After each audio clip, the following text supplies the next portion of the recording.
Hello everyone, I am Owen and today I'm going to read you Willard Price South Sea Adventures. I'm going to read chapter 2, so if you want to read chapter 1 with me, please click on my other episodes, and same as if you want to read chapter 3 or more ups. So, Willard Price South Sea Adventure, Chapter 2, The Danger of Knowing Too Much. Close the door, said the professor. It was not beat overhead. Hal closed the door and resumed his seat beside Roger at the scientist's desk. Professor Stuyvesant glanced about the room as if he feared that even the walls might have ears. They had, but all the ears were deaf. The famous zoogalist was surrounded by friends he could trust not to listen and to talk. Some were stuffed and some were pickled, but they were all alike in one way. They were all thoroughly dead. Auks, penguins, terns, moonfish, peacockfish, sea bass, tuna, mullet, hermit crabs, jellyfish, puffers, porpoise, and porcupine fish stood in rows on shelves that lined the walls from floor to ceiling. Dr. Richard Stuyvesant was a world authority on sea life. He conducted an advanced course in the university and was executive security on the National Oceanographic Institute. He knew the oceans. He knew fish.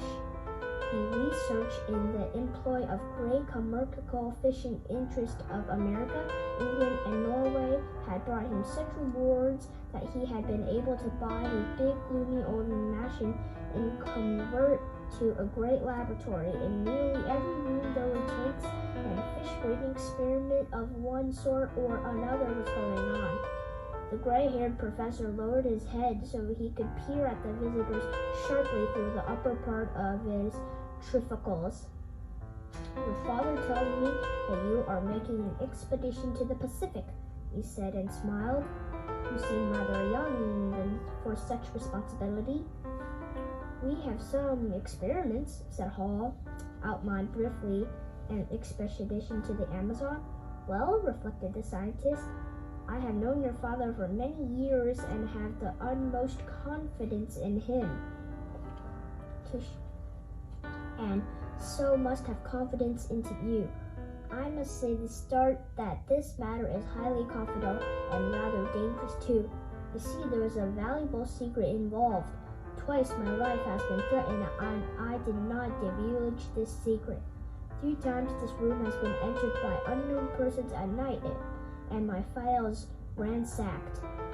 They didn't find what they wanted because it's not written down. It's no place but here." And he tapped his forehead. "To do the errand I have in mind," went on the professor, "you will have to know the secret, but if you know it, you are likely to become annoyed as I have been the person or persons who are trying to steal this information. Perhaps you would rather not run this risk?" He looked inquiringly at Hal. "Tell us more about the project," Hal suggested.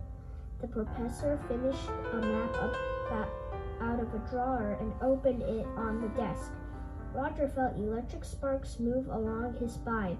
This was a pirate chart of buried treasure of the sort he had read about in tales of roving swashbucklers and Spanish galleons, but he saw only a National Geography map of the Western Pacific from Hawaii to Formosa.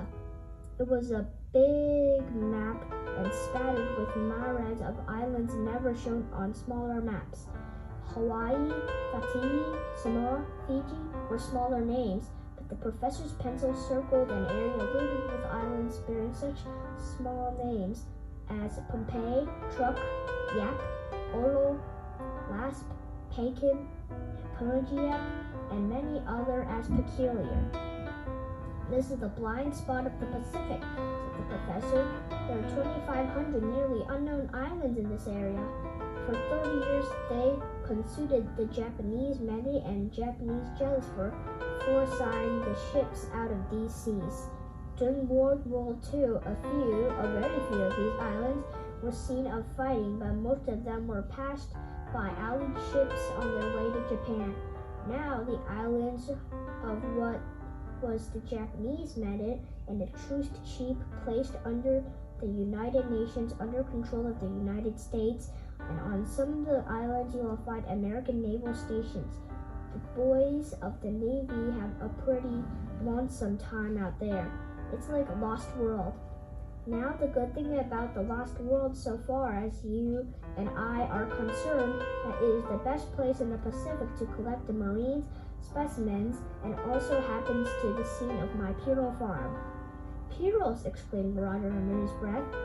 Dr. Stuyvesant put his point on the pencil on the island named Pompeii. North of this island, I won't say just how far, there's a small uninhabited atoll. It is too small to show on this map since it is quite off the paths of the ocean travel. It does not even appear on Nicodol charts. I have chosen to call it Pirro Lagoon. I am conducting an experiment on that lagoon. The most beautiful pearls in the world are produced in Persian Gulf.